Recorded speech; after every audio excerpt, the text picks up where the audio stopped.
Bonjour, bienvenue en Transparence, le magazine de la rédaction qui parle de l'actualité et qui donne la parole à ceux qui font l'actualité. Et notre invité ce midi, c'est le maire du Mont-d'Or, Eddy Lecourrieu. Bonjour. Bonjour Elisabeth.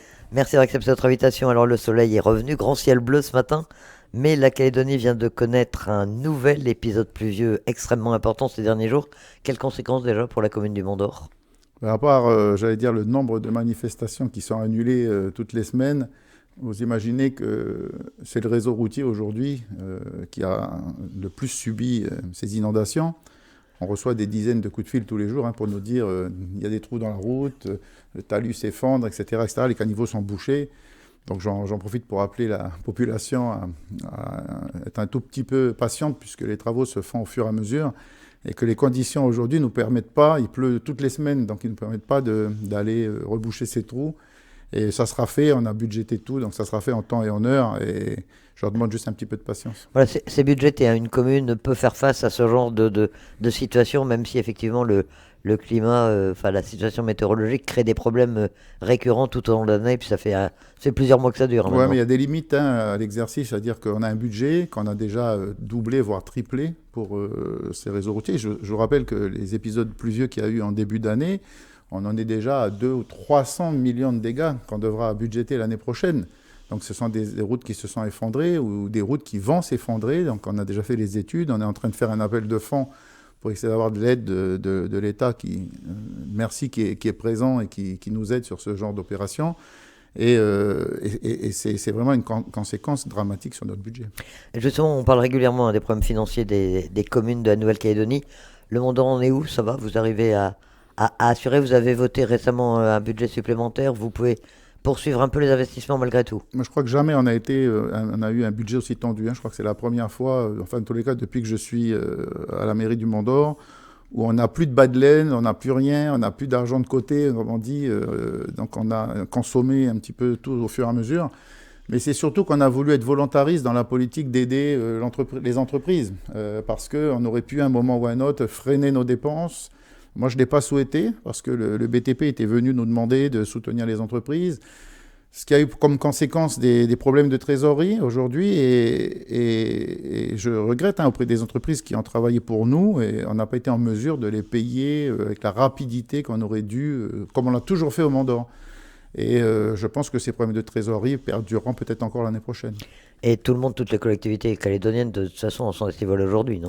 Oui, je crois que les collectivités calédoniennes, si on était bien sortis jusqu'à présent, elles avaient redressé leurs comptes. Et ça avait été d'ailleurs souligné par l'AFD, il me semble. Et aujourd'hui, je pense que il y a pas mal de problèmes pour chaque commune. Quelles sont les solutions à terme ? Quelles recettes supplémentaires éventuellement pour les communes ? Il faut créer des taxes communales, il faut leur trouver un moyen d'avoir des budgets plus simples à boucler aujourd'hui ? En tous les cas, il est clair que la fiscalité n'appartient pas aux communes, donc c'est compliqué pour soulever quelque impôt que ce soit, quelques taxes, même si aujourd'hui, il ne faut pas en parler parce que la Nouvelle-Calédonie, les provinces sont dans des états tels que dès qu'on parle d'impôts, ça fait frémir tout le monde. En tous les cas, on est en manque de recettes pour ce qu'on veut faire, ou alors il faut qu'on revienne à des ambitions plus simples et qui consistera pour les communes à gérer le nombre de places d'école sans réseau d'eau, d'électricité et puis sans réseau routier. Mais aujourd'hui, on demande aux communes de s'occuper de personnes âgées, de s'occuper des enfants en difficulté, de s'occuper de tout ce qui est scolaire, voire transport. Vous connaissez les difficultés qu'on a avec le SMTU. Donc, ça devient difficile de trouver de l'argent. Le SMTU, justement, c'est l'un des dossiers sur lesquels je voulais vous entendre. Le Mont-d'Or a déposé des recours contre la décision d'augmenter la contribution de la commune 111 millions de plus pour 2022. Vous avez également attaqué la nouvelle clé de répartition élaborée pour 2023. On sait que Dambéa a adopté la même attitude que vous, a déposé des recours également. Dans un premier temps, pour l'instant, le tribunal administratif vous a donné raison. Il a suspendu ses délibérations. Vous pensez obtenir gain de cause sur ce dossier ? Alors déjà, peut-être, pourquoi est-ce que vous attaquez le SMPU ? C'est quoi ? C'est une question de principe ? C'est parce que vous estimez que le Mont-d'Or n'est pas assez bien desservi ? C'est déjà de dire qu'on a déjà obtenu gain de cause du tribunal, puisqu'une première décision est tombée. Mais ce n'était pas le but, ce n'était pas d'obtenir ou pas de gain de cause, c'était de ne pas être obligé de mettre au budget une somme de conséquence, puisqu'on passait de 42 millions qu'on était l'année dernière à 120 millions. Donc pour nous, c'était incompréhensible. D'autant plus qu'on devait travailler avec nos autres partenaires sur une clé de répartition qui n'avait pas été entendue au moment où le budget est passé, le budget du SMTU. Donc c'est difficile de se laisser imposer des sommes aussi importantes. Je ne pense pas que les Mandoriens apprécieraient. Ils n'ont pas vu leur réseau routier s'améliorer. Il faut savoir que les routes qui ont été faites aujourd'hui, c'était la première tranche du réseau de transport en commun site propre. Donc c'était Nouméa jusqu'à l'hôpital de Dimbéa-sur-Mer. Et la deuxième tranche qui devait être faite de Carrefour jusqu'à la mairie, donc n'a pas eu lieu. Donc on n'a pas les installations et en même temps on nous demande de payer plus cher. Donc là, il y a une incompréhension. On participera. Moi, j'avais budgété déjà 30 millions de plus dans mon budget principal. Et on participera. Ce n'est pas une histoire d'être en conflit avec mes collègues des autres communes, mais c'était de trouver une juste répartition. Et on est en train de travailler actuellement, les secrétaires généraux travaillent à essayer de trouver des critères, j'allais dire, objectifs de la participation de chacun. Et les communes de Nouméa et de Païta réagissent comment? Ils comprennent votre attitude ou ils vous en veulent de ne pas vouloir mettre au pot? Non, non, non, non, non. Comme je vous dis, on mettra au pot. Le problème, il n'est pas là. Je sais que le SMTU doit régler très rapidement. Il y a un gros problème de trésorerie. Donc, je crois à l'initiative de la présidente de la province sud, une demande de subvention exceptionnelle va être demandée à l'État. Je crois que c'est parti ou ça va partir dans les prochains jours. Donc, je crois que tout le monde essaye de trouver des solutions. Nous, je vous dis, on a mis la main au pot, mais on ne souhaite pas mettre ces sommes aussi importantes. D'autant plus que le déficit aujourd'hui est de 1,5 milliard. Et demain, il sera de 2 milliards ou 2,5 milliards. Donc, ça veut dire que ça sera à terme 200 millions pour la commune du Mont-d'Or. C'est infaisable. Et la demande de la province sud, c'est pour refinancer le SMTU et venir à bout de ce déficit, arranger sa trésorerie. Oui, c'est ça. D'accord. Alors, quelle est l'ambiance aujourd'hui entre les maires de l'agglomération, au dehors de ce problème de SMTU? On sait qu'il y a eu notamment le petit différend au moment de la réélection du président de l'association française des maires. C'est Georges Naturel, le maire de Limberg, qui en était le président. Aujourd'hui, c'est Sonia Lagarde. Ça a créé une petite rupture ou des frictions entre vous ou les choses vont bien malgré tout? Non, il n'y a pas de friction, mais sur le moment, c'est sûr que c'était assez désagréable parce que ce syndicat n'a jamais fonctionné comme ça. Enfin, cette association des maires a toujours été très consensuelle depuis sa création.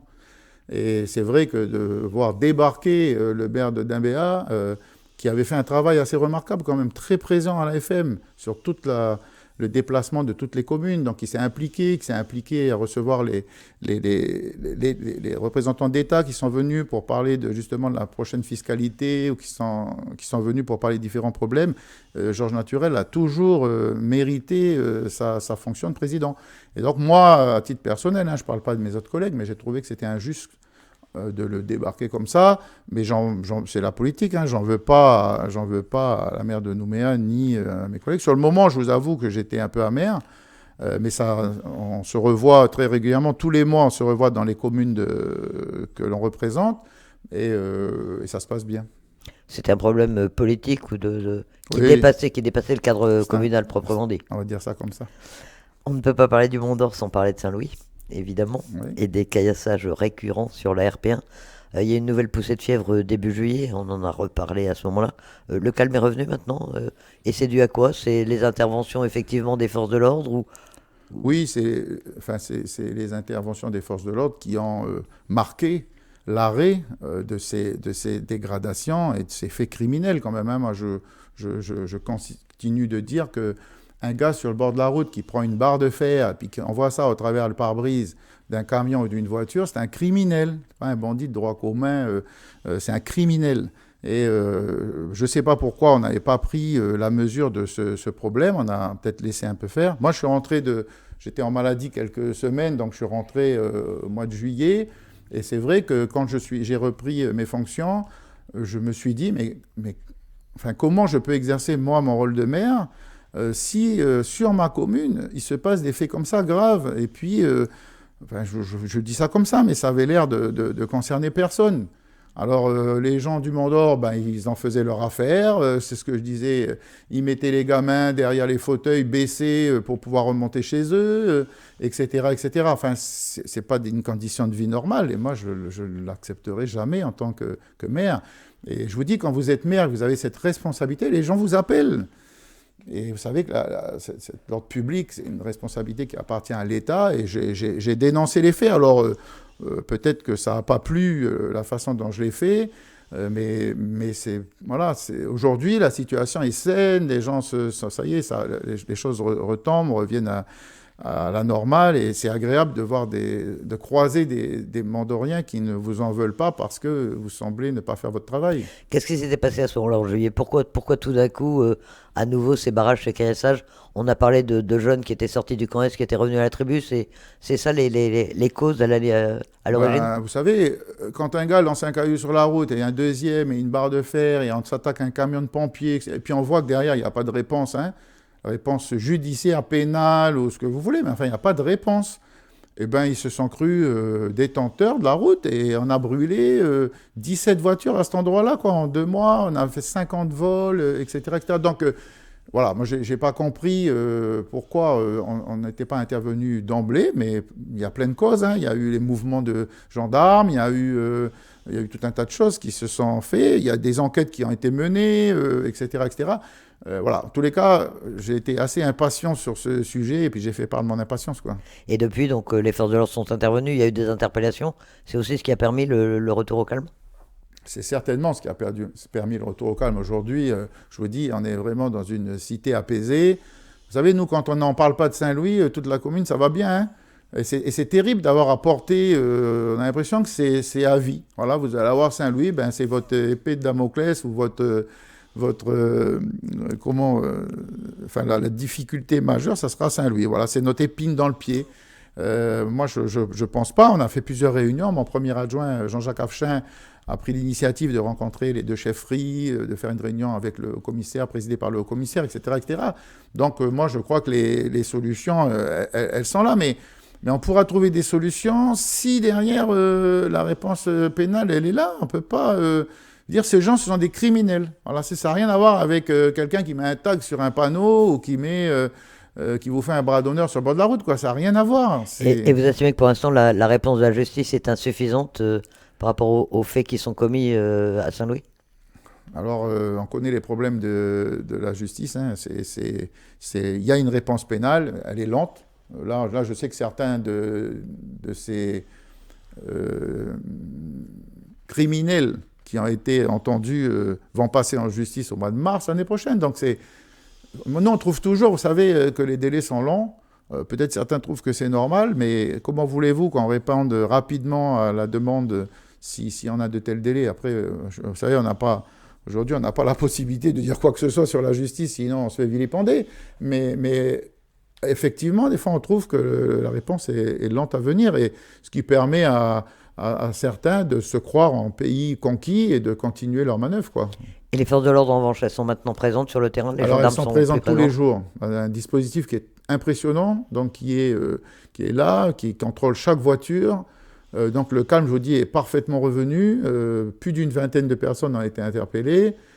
Donc, vraiment, merci, hein, au commissaire, hein, qui a pris les choses en main. Et puis qui a fait bouger tout ça, quoi. Alors, avec le haut-commissaire, il y avait une petite polémique au début juillet, quand il y avait eu ces tensions à Saint-Louis. Il avait eu l'occasion de remettre en cause un peu les sommes accordées à la mairie du Mont-d'Or pour venir en aide, enfin pour accompagner la tribu de Saint-Louis. Il avait parlé de 640 millions entre 2017 et 2022, en disant en gros ça servait à rien, quoi. Ouais. À quoi ça, est-ce que ça a servi, et est-ce que il faut continuer à aider la tribu Non, de mais Saint-Louis bien par ces sûr que ça moyens-là? a servi, mais que ces sommes, elles soient accordées à Saint-Louis, à une autre partie de la commune, ou des autres enfants en difficulté, quels qu'ils soient, bien sûr que ça sert. Ne serait-ce que sur Saint-Louis, la réhabilitation de des maisons communes, on a remis en place, on a une ancienne école qu'on a réhabilitée, dans laquelle on a mis des classes informatiques, on a mis une classe pour les mamans, les ateliers de couture, la sculpture. Donc oui, il y a énormément de choses, la reconstruction du stade, rénovation, la construction d'un bâtiment pour le stade, avec cuisine aménagée, etc., etc. Donc oui, cet argent a été bien employé, a été mis sur place. Mais comme je l'ai rappelé au commissaire délégué récemment, qui a tenu un Copil Saint-Louis il y a 15 jours, ben, il a pu voir la difficulté qu'il y a aussi à mettre en œuvre les sommes qui nous sont allouées, parce que tout le monde n'est pas d'accord. Alors, on fait des propositions. Alors, quand je dis on, ben, on essaye de faire venir les propositions de la tribu par elle-même, hein, mais souvent, ça ne vient pas. Donc, le haut-commissariat fait des propositions, la mairie fait des propositions. Et après, ben, les chefferies se contentent de dire oui ou non, ou alors il suffit qu'il y en ait une qui dit oui pour que l'autre dise non. Donc on voit la difficulté, mais enfin ce qui se passe là au Mont-d'Or, je veux dire, ça se passe également dans le Nord quand vous voulez mettre en place un projet, quel qu'il soit, la difficulté d'avoir la terre, la difficulté avec les palabres. Une fois que vous avez le palabre, il y en a toujours un qui sort des mimosas pour dire ouais mais c'est pas lui le coutumier, c'est moi. Enfin, on sait que ces problèmes.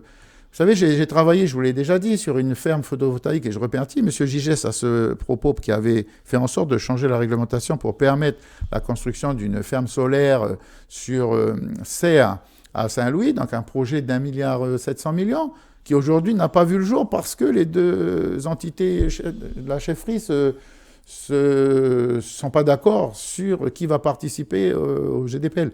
Donc oui, on peut toujours dire que ça va pas, les choses avancent, elles ont avancé. Merci l'État, merci Riguet à l'époque d'avoir été chercher ces sommes pour faire en sorte de faire avancer Saint-Louis. Mais encore une fois, je vous dis, les choses avancent à Saint-Louis pour une partie de la population. Mais on regardera toujours cette partie qui, elle, ne veut pas rentrer dans la loi, alors on entend souvent dire qui est animée par des personnes derrière à qui ça semble faire plaisir, que Saint-Louis, ça bouge un peu de temps en temps, etc. etc. Moi, je mets toute mon énergie, et je l'ai rappelé au commissaire délégué. J'ai fait, il n'y a pas longtemps, un infarctus assez grave. Moi, je ne recommencerai pas à aller au milieu de la route, au milieu des cailloux, au milieu des flammes, etc., mettre ma vie en danger. Parce que derrière, il y en a qui font pas leur travail, quoi. Je veux dire, ça se partage le travail. Moi, je vais faire ma part. J'ai fait ma part. Je fais ma part aujourd'hui.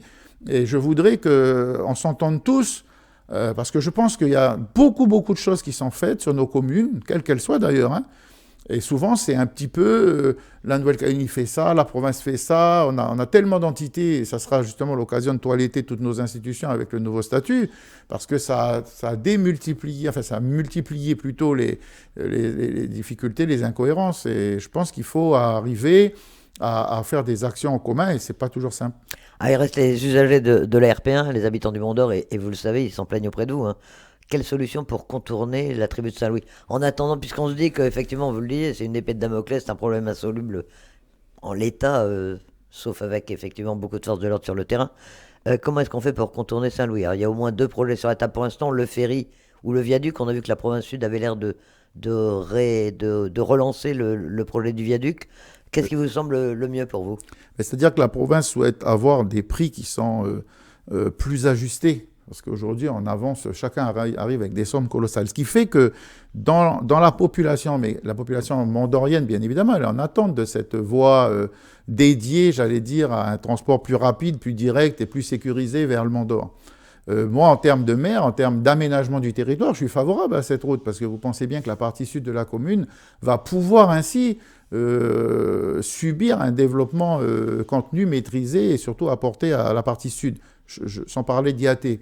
Moi, j'ai toujours été la dénomination contournement de Saint-Louis, mais bien qu'il y a 12 000 personnes qui vivent au Mont-d'Or, l'autre côté.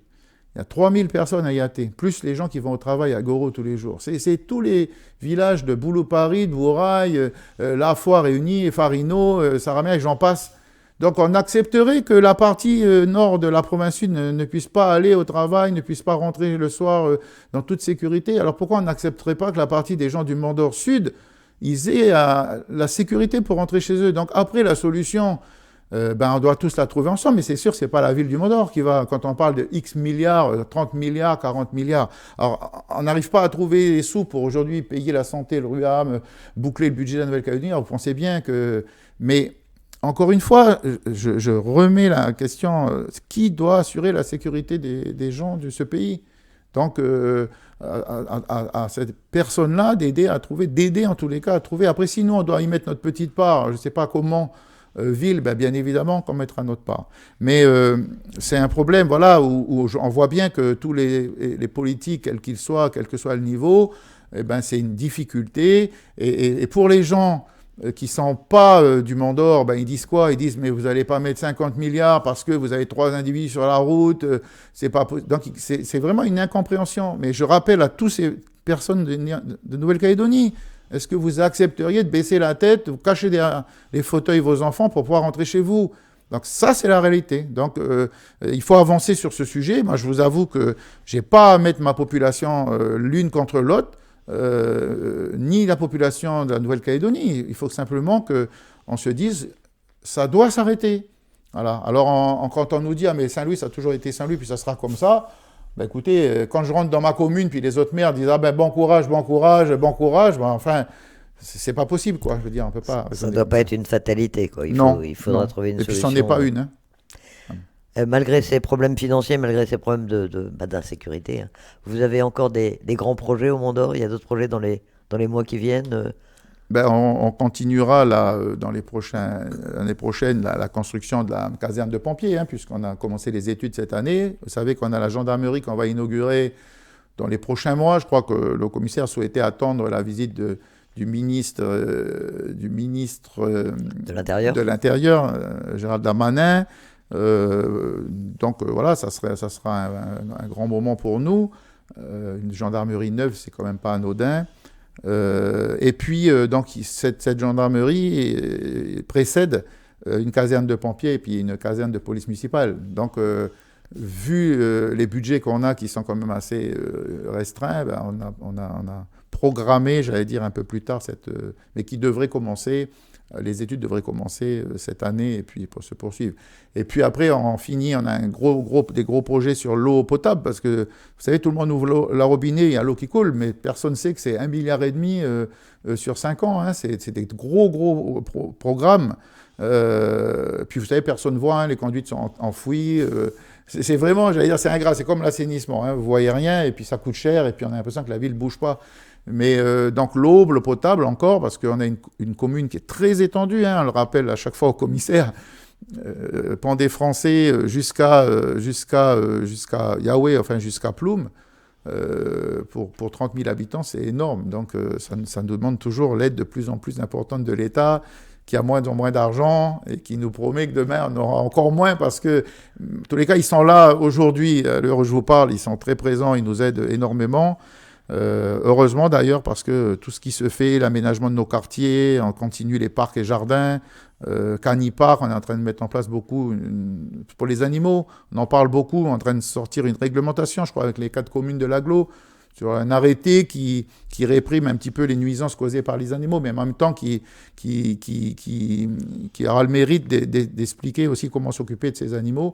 Je pense que je vais rendre dans les prochaines années le puçage des chiens obligatoire sur la commune, parce qu'aujourd'hui, on n'a aucune reconnaissance des chiens. Quand vous allez voir le propriétaire, oui. C'est pas eux. Donc, on a fait déjà une campagne de stérilisation massive, hein, enfin importante, qui va se poursuivre. On aide la SPANC, on travaille avec les vétérinaires de la place et je pense qu'on va mettre en place aussi une aide pour le puçage de ces animaux, parce qu'aujourd'hui, c'est un vacarme pas possible dans les quartiers. Je vous dis, hein, aujourd'hui, si vous questionnez les gens qui soient dans l'agglo au Mont d'Or, c'est le bruit. Aujourd'hui, c'est les voitures qui font du tintamarre, ce sont les chiens qui aboient jour et nuit, surtout les chiens, j'allais dire, la sono à tue-tête dans les quartiers, et ce qui donne aux gens vraiment le sentiment d'être agressés dans leur vie de tous les jours, et ils nous le font remonter à chaque conseil de quartier. Ce qui traduit le sentiment d'insécurité, effectivement, qu'ont beaucoup de Calédoniens. Si on parle un petit peu politique, dans le temps qui nous reste, quelle a été votre réaction à la nomination de Sonia Backès comme secrétaire d'État en charge de la citoyenneté, présidente de la province sud? Vous travaillez beaucoup avec elle, forcément, comme maire du Mont d'Or. Elle peut faire les deux, et vous avez été satisfait de cette nomination? Écoutez, moi d'abord j'étais surpris, je crois comme beaucoup, hein, on ne s'attendait pas à ce qu'un Calédonien une Calédonienne soit nommée à ses responsabilités. Donc après, on en est quand même, même si on ne partage pas tous les mêmes orientations politiques, même si on s'entend sur l'essentiel, mais je trouve que c'est bien pour nous, même de façon, j'allais dire, un petit peu vénale, je ne devrais pas le dire comme ça, mais on voit que c'est bien d'avoir quelqu'un dans la place pour aller défendre les dossiers calédoniens. Vous savez, on a toujours été, même si on a toujours été aidé par ailleurs, je veux dire, c'est bien d'avoir quelqu'un qui peut remonter nos difficultés de ces dernières années, quoi. Comment est-ce que vous voyez l'avenir institutionnel maintenant? On a l'impression d'être un peu bloqué. Est-ce que vous pensez que le dialogue politique va reprendre, qu'on va arriver à faire avancer les choses? Ben, un peu bloqué, c'est un doux euphémisme. Je trouve qu'il n'y a rien qui avance. D'ailleurs, les Calédoniens que je rencontre, les Mondoriens que je rencontre, avec la mauvaise humeur des mauvais temps, je pense que ça vient en rajouter, c'est qu'ils ont vraiment l'impression qu'ils pensaient, je pense qu'après l'élection du président de la République, après les référendums, ils pensaient que les choses allaient aller très rapidement. Puis là, d'un seul coup, il y a eu des espèces de tentatives bizarres là, du gouvernement, plus ou moins avortées. Ils sont venus, ils ne sont pas venus, etc., etc. Donc ça laisse un goût amer. Et je sens que les gens, ils attendent tous vraiment... on en parlait récemment avec le sénateur Frogier, ça rappelle aussi les années 80 où il y avait, pareil, il y avait une multitude de partis au Congrès, à l'époque, à l'Assemblée territoriale. Il y avait une majorité qui n'était pas celle au gouvernement, qui était celle de Tjibaou, alors que la Nouvelle-Calédonie avait voté plus ou moins, j'allais dire à droite, mais enfin... Et puis voilà, et on a l'impression d'être exactement dans la... Juste espérer que derrière, on n'aura pas des événements aussi fâcheux, ceux des années 80. Je pense qu'on est sorti un peu de tout ça parce que les gens, aujourd'hui, n'ont plus envie, ont mûri, et puis ont vraiment envie pour leur pays de trouver ces solutions à ce qu'on retrouve aussi. Et ça va être dur, hein. On a des efforts à faire hein, dans les prochaines années. Je pense que ça ne va pas être simple. Peut-être les Calédoniens ont toujours été épargnés pendant des années. En tous les cas, ces 30 dernières années, par un certain nombre de crises, on a toujours été j'allais dire, au bon moment, dans le bon endroit. On a toujours été très aidés, etc., etc. Et là, je crois que c'est la première fois où tout s'effondre de partout, que ce soit à l'intérieur du pays, que ce soit à l'extérieur. Alors, effectivement, on aimerait bien que le président de la République fixe un cap. Il a été élu maintenant il y a plusieurs mois.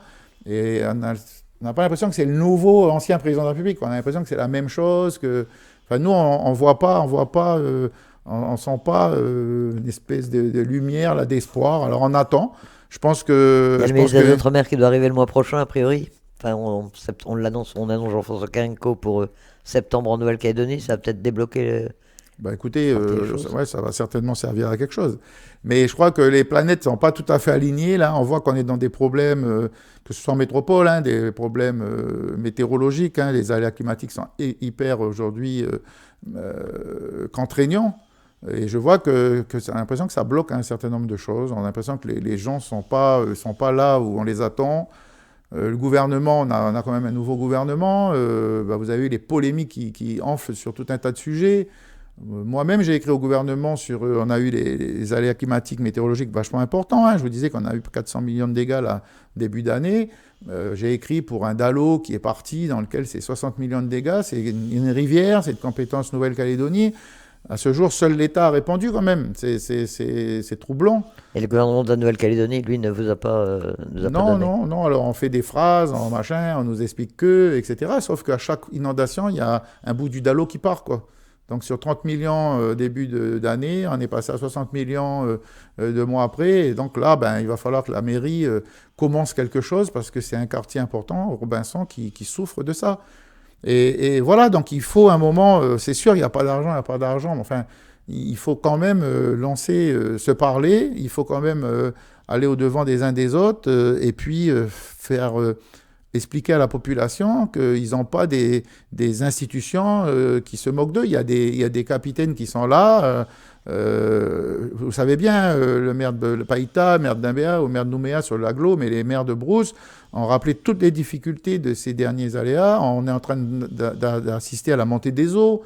Nous, sur la partie loin, on a aujourd'hui un vrai problème qui pointe son nez. Donc, je veux dire, il faut qu'on soit au rendez-vous, quoi. Il faut qu'on se bouge. C'est bien beau d'être tous en attente de quelque chose. En tous les cas, je crois que les maires sont aujourd'hui très actifs, quels qu'ils soient, du nord des îles et du sud. Et heureusement qu'il y a ces entités de proximité, j'allais dire, pour faire le travail minimum. Ils doivent être associés aux discussions sur l'avenir institutionnel, les maires, selon vous? Moi, je crois que c'est évident. Je crois que les maires ont un mot à dire et je crois tout le monde s'accorde à dire qu'ils seront associés. Vous parliez tout à l'heure d'un peu, dans le nouveau statut, un toilettage un peu des compétences, des responsabilités des uns et des autres. Vous pensez que les communes doivent avoir plus de responsabilités, éventuellement plus de compétences dans le futur statut de la Calédonie? Écoutez, on en a déjà beaucoup, hein. Donc on en a déjà beaucoup. Des compétences supplémentaires, ça veut dire aussi des rentrées d'argent supplémentaires, on ne les a pas. Donc ce n'est pas d'aller chercher des compétences nouvelles, mais c'est déjà bien préciser celles qui sont les nôtres et celles qui sont celles des autres institutions, parce qu'aujourd'hui, on voit bien qu'il y a des trous dans la raquette et il va falloir préciser le trait, quoi. Et le courrier maire du Mont-d'Or, merci d'accepter notre invitation. Je crois que il y a eu les aléas de la crise sanitaire, il y a eu ensuite les aléas climatiques. Il y a beaucoup d'événements, vous le disiez au tout début de cet entretien, qui ont été supprimés. Mais là, vous avez tout un programme d'ici la fin de l'année et vous devriez arriver à organiser un certain nombre d'opérations dans votre commune. Oui, j'avais juste rappelé que le 10 septembre, il y a la fête du ukulélé à côté du... Donc ça, c'est une fête qui me tient vraiment à cœur parce que quand j'étais au gouvernement en 2001, sous le gouvernement Frogier, on avait subventionné des classes de ukulélé à l'époque. Et c'est vrai que c'est un instrument qui est très océanien, que tout le monde joue, toutes les communautés jouent du ukulélé. On le voit partout, ça a repris. On a, nous, mis en place un jeune de Saint-Louis qui donne des cours. On a 40 personnes par semaine qui prennent des cours sur les équipements du Mont-d'Or. C'est l'engouement. Ça se passe super bien. Donc, on aura cette fête le 10 septembre. Vous-même, vous en jouez? Pas du tout. Mais moi, je chante. Voilà. Même si je chante mal, je chante. Non, mais en tous les cas, on a la fête des sciences avec le lycée du Mont-d'Or. On aura le festival Franco-Océanie au mois d'octobre. On aura Bienvenue à Saint-Louis, la fête de Saint-Louis, mois d'octobre, le 28 octobre, la fête de Saint-Louis, le 27 août. Donc on a tous ces animations aussi qui permettent aux gens de voir autre chose, de bouger. Parce qu'on a besoin aussi dans nos territoires, non pas d'avoir toujours des bâtiments, mais d'avoir des réunions des uns et des autres, d'avoir ces cohésions de notre population. Et je crois que le soleil va nous ramener tout ça. En espérant effectivement qu'il y aura du soleil ces prochains mois pour permettre toutes ces animations. Et Didier Lecornu, merci d'avoir accepté notre invitation au magazine Transparence. Merci bien. La fin de ce magazine, il sera rediffusé dimanche soir, juste après votre édition de 17h45, et dans quelques instants, vous pourrez le retrouver en audio et vidéo sur le site internet de Radio Rythme Bleu. Votre prochain rendez-vous d'information, c'est à 13h. Excellent après-midi.